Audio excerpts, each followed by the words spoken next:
களி விசும்போடு ஐந்தும் கலந்த மயக்கம் உலகம் ஆதலின், அதாவது இந்த உலகம் பஞ்சபூதங்களால் ஆனது என்கிறது தொல்காப்பியம்.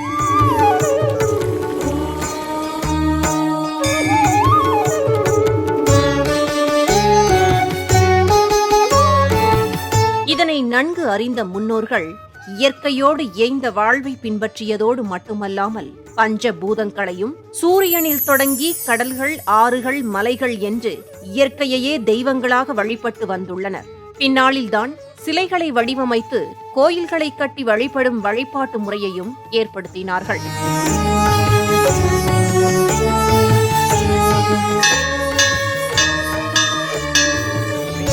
பொதுவாக கோயில்கள் என்றால் 5, 7 மற்றும் 9 நிலை ராஜகோபுரங்கள், பெரிய நுழைவாயில், ஒரே ஒரு கருவறை, சன்னதியை சுற்றி ஏராளமான பரிவார தெய்வங்கள், உள் மற்றும் வெளிப்பிரகாரங்கள், சிற்பங்கள், தூண்கள், 1000 கால் மண்டபங்கள் என்று அளவில் சிறிய அல்லது பெரிய பிரம்மாண்டமான கோயில்களைத்தான் நாம் கண்டு தரிசித்திருப்போம். ஆனால் அதுபோல அல்லாமல் இயற்கையோடு பின்னி பிணைந்த பச்சை பசேலென எழில் சூழ்ந்த வயல் பரப்புகளுக்கும் மரங்கள் நிறைந்த சோலைகளுக்கும் நடுவே அமைதியாக அமைந்துள்ளது ஓர் சக்திமிக்க ஆலயம்.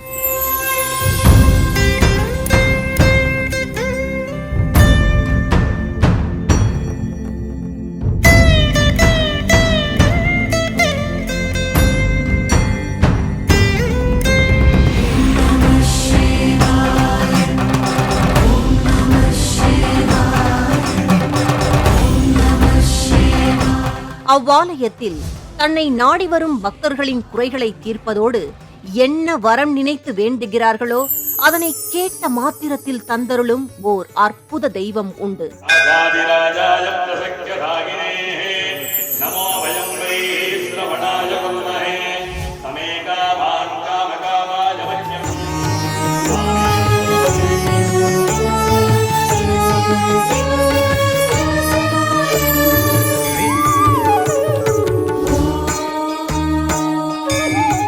இங்கே அத்தகைய வித்தியாசமான ஓர் கோயிலைத்தான் இன்றைய மனம் தேடும் ஆலயம் நிகழ்ச்சியில் காண இருக்கின்றோம். வாருங்கள், கண்டு தரிசிக்கலாம்.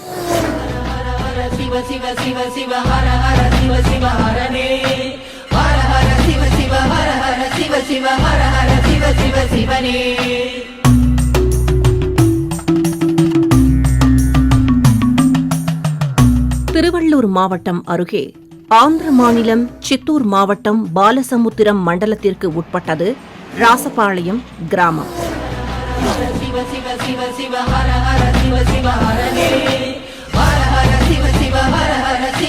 நீர்வளம், நிலவளம் மிக்க இந்த கிராமம் நகர நெரிசலில் இருந்து விடுபட்டு அமைதியான இயற்கை சூழலில் ரம்யமாக அமைந்துள்ளது.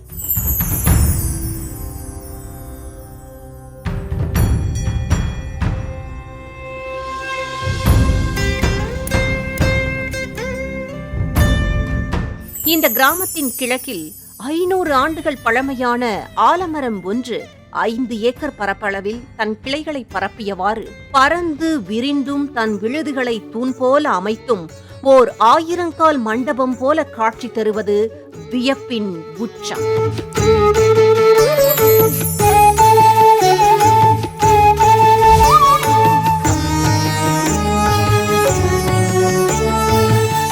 இதனிடையில் அமைந்து அருள் பாலிக்கிறார் ஆற்றல் மிகுந்த ஸ்ரீ பாலகுருநாதீஸ்வரர் என்னும் அற்புத தெய்வம்.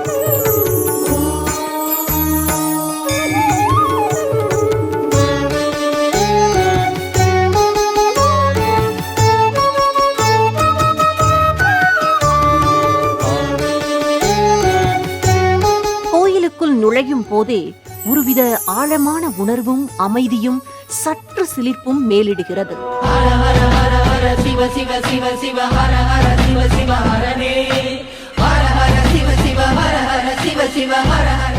பொதுவாக முழுமுதற் கடவுளான கணபதி வழிபாட்டினால் காரிய தடைகள் தீரும், நினைத்தவை நிறைவேறும். சுப்பிரமணியர் வழிபாட்டினால் வழக்குகளில் வெற்றி, எதிரிகள் தொல்லை தீரும், ஞானம் கிடைக்கும். பிரம்மாவை வழிபடுவதால் தலைவிதி நல்லதாக மாறும், ஜாதக தோஷங்கள் அனைத்தும் தீர்ந்து மனமகிழ்ச்சி உண்டாகும்.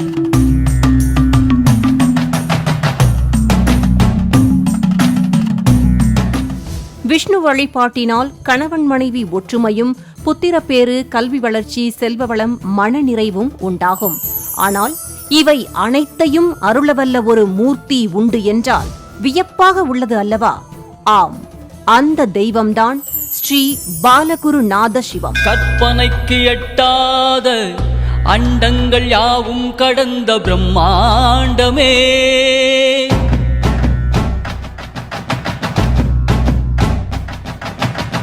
கற்பனைக்கு எட்டாத அண்டங்கள் யாவும் கடந்த பிரம்மாண்டமே, அறிவு அறியாத. இங்கே கோயில் கொண்டுள்ள பாலகுருநாதீஸ்வர சுவாமி தனது குடும்ப தேவதைகளுடன் ஒரே ரூபமாக இருப்பது மிகப்பெரிய விசேஷமாகும். உயிர்கள் உய்ந்திட உறவு கொண்டிட இறங்கியே வந்த உருவமே, எல்லையில்லாத கருணை வடிவமே. பாலகுருநாதீஸ்வர சுவாமி வழிபாட்டினால் நோய் தீரும், பேச்சு நன்றாக அமையும், கல்வி கேள்விகளில் சிறக்கலாம், இசை, ஞானம் பெறுதல், திருமண பேறு, மனவாழ்க்கையில் ஒற்றுமை, நவக்கிரக தோஷம் தீருதல், காலசர்ப்ப தோஷம் உள்ளிட்ட நாகதோஷங்கள் தீருதல், நீண்ட ஆயுள், போக வாழ்வு, ராஜ்ய மேன்மை, பதவி உயர்வுகள், அரசாங்க நன்மைகள் என பலதரப்பட்ட நன்மைகளும் கிடைக்கும் என்கிறார்கள் பாலகுருநாதீஸ்வர சுவாமியினால் அருள் பெற்ற பக்தர்கள்.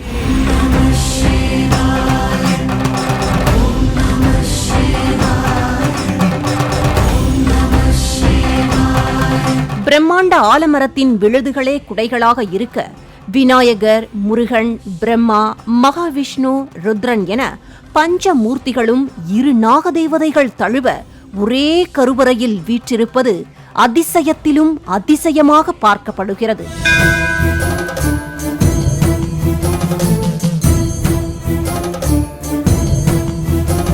கோயில் வளாகத்திற்கென மட்டும் சுற்றுச்சுவர் எழுப்பப்பட்டுள்ளது குறிப்பிடத்தக்கது.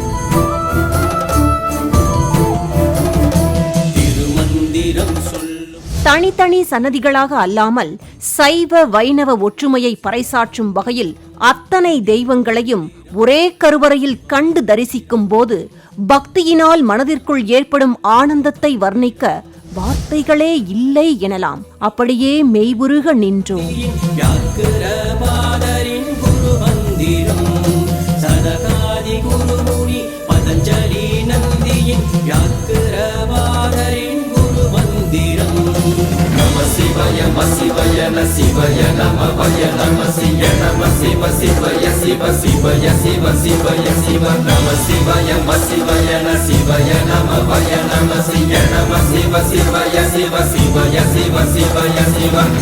பொதுவாக ஒவ்வொரு சுவாமிக்கும் ஒவ்வொரு விதமான அபிஷேகம் நடைபெறும். இந்த அபிஷேகத்தை கண்டு தரிசித்தாலே பிரச்சனைகள் நிவர்த்தியாகும் என்பது ஐதீகம்.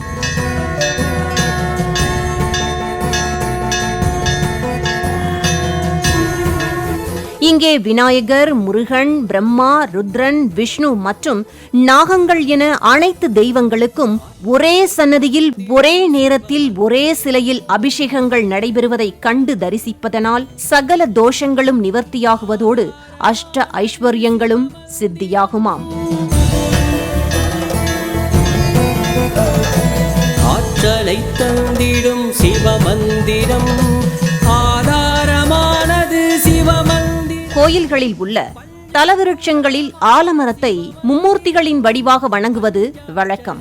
அதாவது ஆலமரத்தின் வேராக பிரம்மாவும், நடுத்தண்டாக விஷ்ணுவும், கிளைகளாக மேற்பகுதியில் சிவனும் திகழ்வதாக ஐதீகம். அப்படி இருக்க இங்கே ஆலமரத்தில் மட்டுமல்ல, கருவறையிலும் பஞ்ச மூர்த்திகளாக அருள் பாலிப்பது மிக மிக விசேஷம்.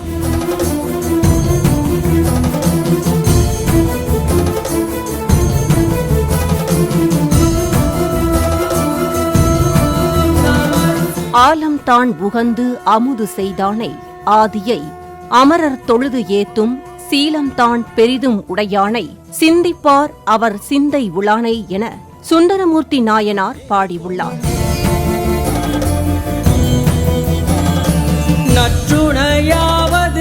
இறைவன் சிவபெருமான் தட்சிணாமூர்த்தியாக ஆலமரத்தின் நிழலில் அமர்ந்தபடிதான் சனகாதி முனிவர்களுக்கு வேதத்தின் பொருளை உபதேசித்தார். மெய்ப்பொருளாவது சிவமந்திரம், பஞ்சாட்சரம் என்னும் சிவமந்திரம். நம சிவய நம சிவய நம சிவய நமவய நம சிய நம சிவ சிவய சிவ சிவய. சுவாமி தட்சிணாமூர்த்தி வடிவில் ஆலமரத்தின் கீழ் ஆலமர் செல்வனாக அமர்ந்து மௌன உபதேசம் செய்த பேற்றினை போற்றும் வகையிலே ஆலமரத்தை நாம் வணங்கி வருகிறோம்.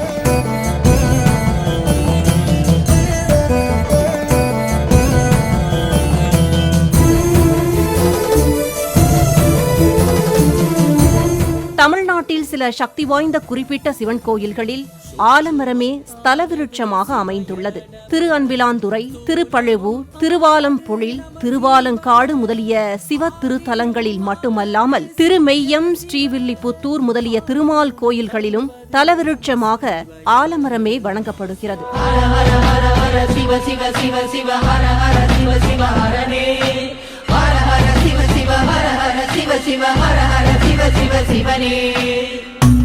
பாறையையும் துளைத்தெடுத்து பரவி விருட்சமாக வளரும் ஆற்றல் கொண்ட ஆலமரங்கள் உள்ள திருக்கோயில்களுக்கு இவ்வளவு சிறப்பு என்றால், ஆலமரமே கோயிலாக அமைந்துள்ள பாலகுருநாதீஸ்வர சுவாமி கோயிலின் மகத்துவத்தை நம்மால் நன்கு உணர முடியும். காணாமல் நின்ற அகண்ட பெரும் சோதியே,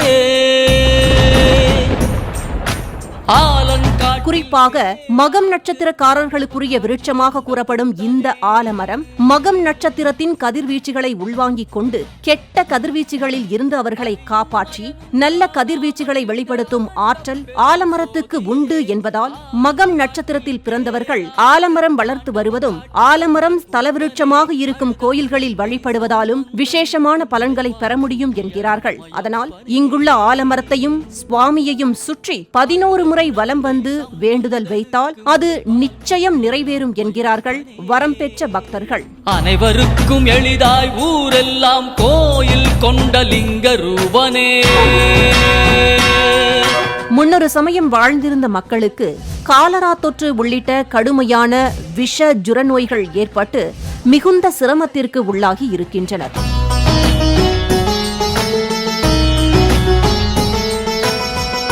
எத்தனையோ மருந்துகள் சாப்பிட்டும் தீராத நோயை எண்ணி மக்கள் மனம் வருந்தி மிகுந்த துன்பம் உற்றனர்.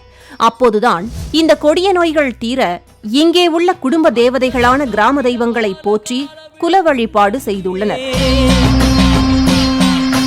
புவியை காத்திட பாயும் கங்கையை சடையில் முடித்த மக்களின் நோய்கள் தீர மனமிறங்கி அருளாசி தந்த அந்த கிராம தேவதைகளின் அருளினால் நோய் நீக்கம் பெற்று மக்கள் மகிழ்ச்சியும் நிம்மதியும் பெற்று வாழ்ந்து வந்தனர். தற்போது வரை அது தொன்று தொட்டு விக்கிரக பிம்பமாக வைத்து கங்கா முதலான 9 கன்னி தெய்வங்களாக உருவகப்படுத்தி வழிபாடு செய்யப்பட்டு வருகிறது. கோப பார்வையில் காமனை எரித்து யோக வழி காத்த மகா யோகனே.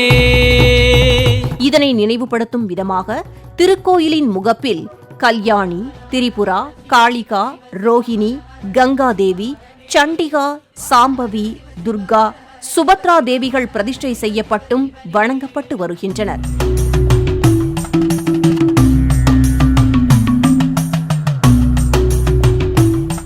ஸ்ரீ கங்கா மாதாவை தரிசித்து பாலகுருநாதீஸ்வர சுவாமியை தரிசனம் செய்தால் தரிசனம் முழுமையடைவதோடு சுவாமியின் பரிபூரண அருளும் கிடைக்குமாம்.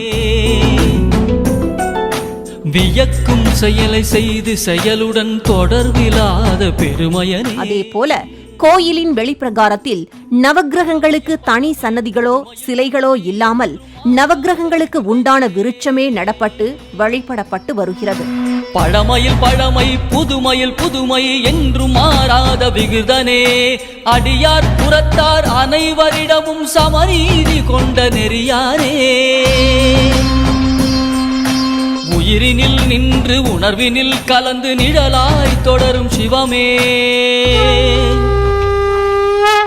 உயிரினில் நின்று மூலிகைகளில் பஞ்ச பத்திரங்கள் எனப்படும் துளசி, அருகு, வேம்பு, வில்வம், வன்னி ஆகிய இலைகள் முக்கியமானவை. இந்த மூலிகைகள் தெய்வீகமானவை, பூஜைக்கு சிறந்தவை. அற்புத மருத்துவ சக்திகளை கொண்ட இந்த பஞ்ச பத்திரங்களும் நீரில் விடப்படும் பாத்திரம்தான் பஞ்சபாத்திரம் என்றும் அழைக்கப்படுகிறது.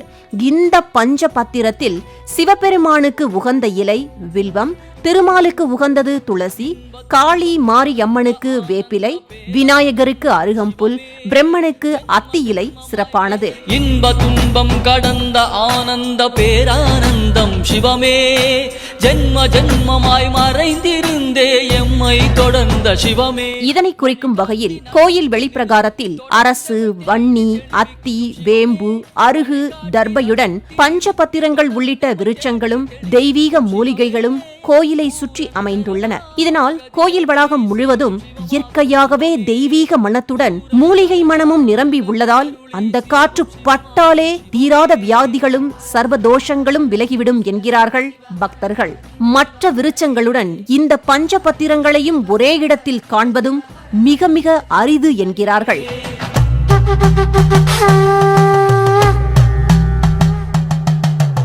பொதுவாக சிவபெருமான் என்றாலே நம் நினைவுக்கு வருவது புண்ணியம் பல தரும் ருத்ராட்சம்தான். விண்ணோரும் மண்ணோரும் புகழ்ந்து பாடும் தேவதேவ. ருத்ராட்சத்தையும் சிவபெருமானையும் நம்மால் பிரித்து பார்க்க முடியாது. சிவனின் அம்சமே இந்த ருத்ராட்சம்.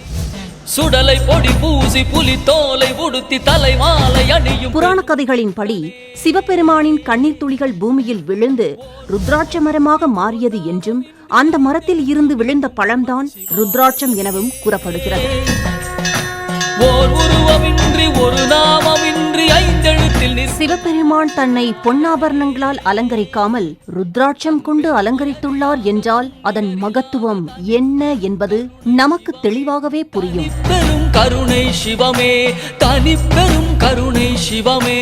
மலை பிரதேசங்களில் மட்டுமே வளரக்கூடிய இந்த ருத்ராட்ச மரங்கள் அதிசயமாக பாலகுருநாதீஸ்வர சுவாமி கோயிலில் இயற்கையாகவே வளர்ந்துள்ளதை பார்க்கும் போது சுவாமியின் அருட்கதிர்கள் கோயில் முழுவதும் பரிபூரணமாக நிரம்பி உள்ளதையே நமக்கு புலப்படுத்துகிறது.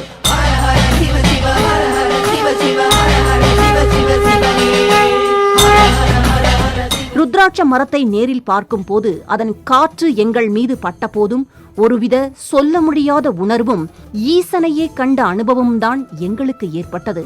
அத்தனை நல்ல நேர்மறை அதிர்வுகள் ருத்ராட்ச மரத்தை சுற்றிலும் பரவி இருந்ததை நன்கு உணர முடிந்தது.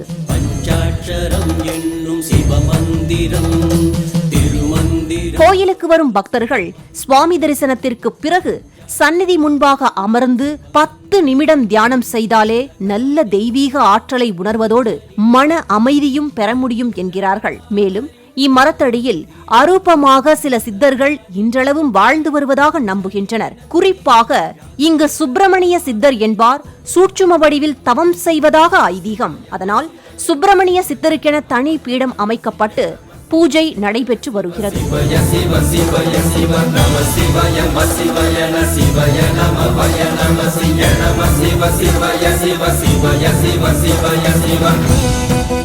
ஆலமரத்திலும் அதன் விழுதுகள் மற்றும் வேர்களுக்கு இடையே நரசிம்மர் போன்ற தெய்வ உருவங்கள் இயற்கையாகவே அமைந்துள்ளதையும் அத்தெய்வங்களுக்கும் பூஜை நடைபெறுவதையும் பார்க்கும் போது நம்முள் உண்மையாகவே தெய்வத்தை நேரில் கண்ட அனுபவம் ஏற்படுகிறது.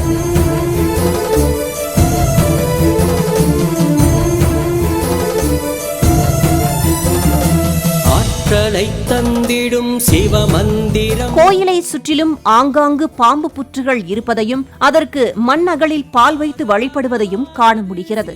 சில நேரங்களில் நாகங்கள் பாலகுருநாதீஸ்வரரை வந்து வழிபட்டு செல்வதையும் நேரில் கண்ட பக்தர்கள் கூறி மீசிலிருக்கிறார்கள். ஆதாரமானது சிவமந்திரம் பஞ்சபூதமா. எத்தனையோ தொழிலதிபர்கள் தங்கள் தொழில் சிறக்க பாலகுருநாதீஸ்வரரை வந்து வழிபடுகிறார்கள். அப்படி தொழில் விருத்தியடைந்து அமோக வருமானம் பெற்றவர்கள் சுவாமிக்கு நேர்த்திக்கடனும் செலுத்துகிறார்கள். அதே போல குழந்தை வரம் வேண்டி பாலகுருநாதீஸ்வர சுவாமியின் கருணையால் குழந்தை பாக்கியம் பெற்றவர்கள் இங்கு வந்து எடைக்கு எடை துலாபாரம் செலுத்துவதையும் வழக்கமாக கொண்டிருக்கின்றனர்.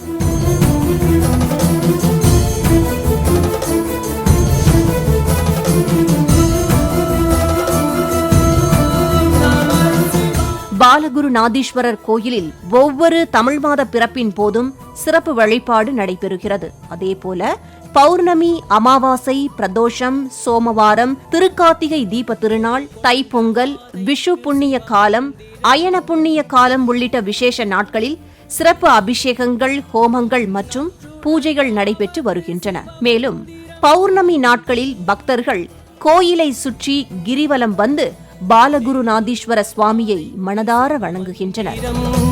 நற்றுணையாவது சிவமந்திரம், மெய்ப்பொருளாவது சிவமந்திரம், பஞ்சாட்சரம் என்னும் சிவமந்திரம். நம சிவய சிவய சிவய. வழிபாடுகளில் பௌர்ணமி வழிபாடு மிக மிக விசேஷம். பௌர்ணமியில் விரதம் இருந்து கோயிலுக்கு சென்று சுவாமி தரிசனம் செய்வதும் கிரிவலம் வருவதும் நம்ப முடியாத பலன்களை கொடுக்கும். இதனால் மனத்தெளிவு உண்டாகி சிந்தனை மேலோங்கும், எண்ணம் ஈடேறும். அதேபோல சிவபெருமானுக்கு விருப்பமானதும் வேதங்களில் மிக மிக சக்தி வாய்ந்ததும் என கூறப்படுவதும் தான் ஸ்ரீருத்ரம்.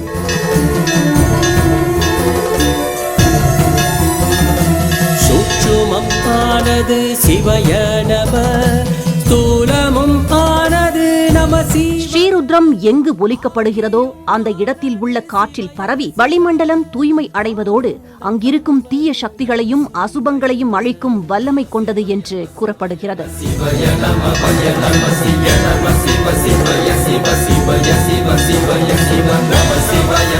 இந்த ஸ்ரீருத்ர மந்திரமானது நம்மை இறைத்தன்மை வாய்ந்த வேறு உலகத்திற்கே அழைத்துச் செல்லும் தன்மை கொண்டது.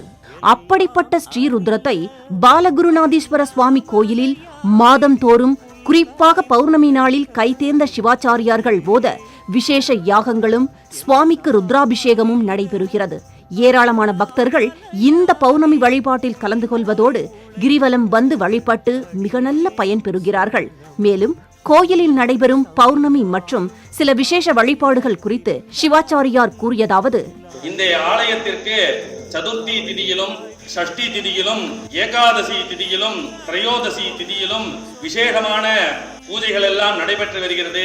சோமவாரம், திரையோதசி என்று சொல்லக்கூடிய பிரதோஷம் மற்றும் பௌர்ணமி, அமாவாசை நாட்களிலே வந்து இந்த பாலகுருநாத சுவாமியை தரிசனம் செய்து இந்த இரண்டாம் பிராகாரத்திலே 11 முறை பிரதட்சிணம் செய்து இந்த ஆலயத்திலே தியானம் செய்தோமேயானால் நாம் எண்ணிய அனைத்து செயல்களிலும் வெற்றி அடையும். ஒல்லாமாய எனும் மாதிரை மனதை மயக்கையிலே, ஒல்லாமாய எனும் மாதிரை மனதை மயக்கையிலே, விழவும் விளக்கவும் முடியுமா, விழவும் விளக்கவும் முடியுமா, விஸ்வரூப ஜோதியே எல்லைதான் உண்டோவும் ஏற்புடை கருணைக்கு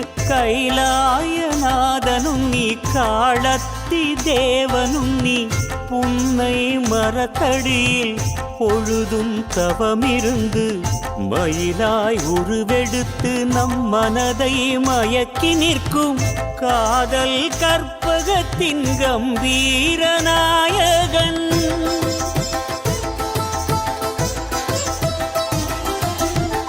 காதல் கற்பகத்தின் கம்பீர நாயகன், கபாலியும் நீயே, கபாலியும் நீயே, எல்லாம் அறிந்த அண்ணாமலையானே, புல்லாய் முளைத்த அடியே சரணம் சரணம்.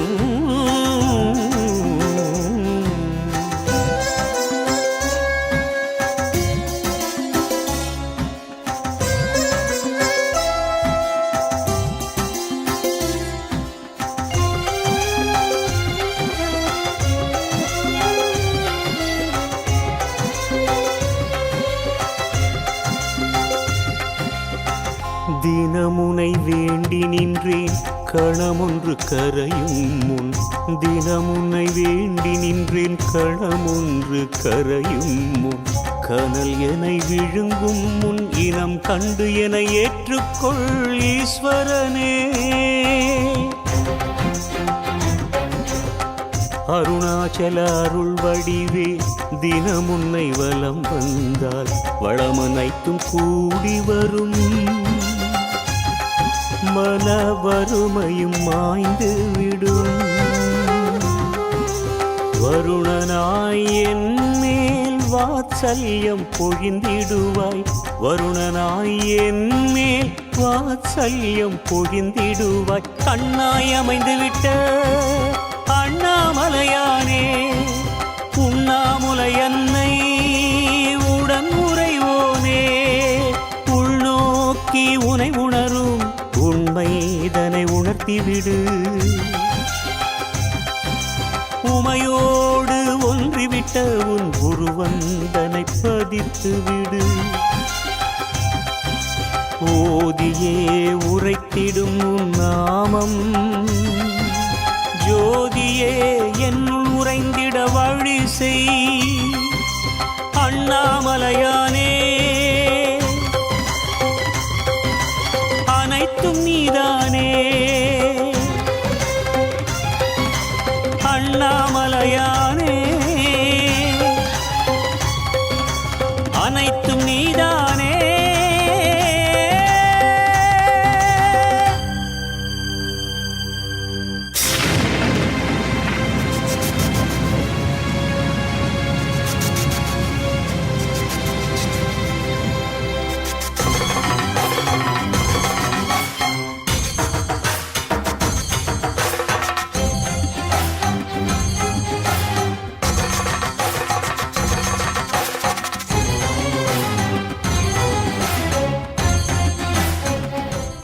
ஸ்ரீ பாலகுருநாதீஸ்வர சுவாமி திருக்கோயில் திருப்பதியில் இருந்து 76 கிலோமீட்டர் தூரத்திலும், சோளிங்கரில் இருந்து 17 கிலோமீட்டர் தூரத்திலும், திருத்தணியில் இருந்து 31 கிலோமீட்டர் தூரத்திலும், சித்தூரில் இருந்து 35 கிலோமீட்டர் தூரத்திலும், திருவண்ணாமலையில் இருந்து 135 கிலோமீட்டர் தூரத்திலும் அமைந்துள்ளது. பஞ்சாட்சரம் என்னும் சிவமந்திரம், திருமந்திரம் சொல்லும் சிவமந்திரம். நாம் முன்னரே சொன்னது போல பெரிய பெரிய கோபுரங்கள், நுழைவாயில், தோரணங்கள், பிரகாரங்கள், எண்ணற்ற பரிவார தெய்வங்கள் என்று நாம் எதிர்பார்ப்பது போல கோயில் இல்லாமல் முற்றிலும் இயற்கையான சூழ்நிலையில் அமைந்துள்ள ஸ்ரீ பாலகுருநாதீஸ்வரர் கோயிலின் எல்லையற்ற தெய்வீக சக்தி உயிர்ப்புடன் இருப்பதால் நாம் என்ன நினைத்து கோயிலின் மண்ணை மிதிக்கிறோமோ அது நிச்சயம் நிறைவேறும் என்று நம்பப்படுவதால் ஸ்ரீ பாலகுருநாதீஸ்வரர் கோயிலுக்கு ஒருமுறையேனும் நேரில் சென்று சுவாமியை கண்ணாரக் கண்டு மனதார தரிசித்து நம் பிரார்த்தனைகளை சமர்ப்பிப்போம். அவனருளால் சகல ஐஸ்வர்யங்களையும் பெற்று வளமுடன் வாழ்வோம்.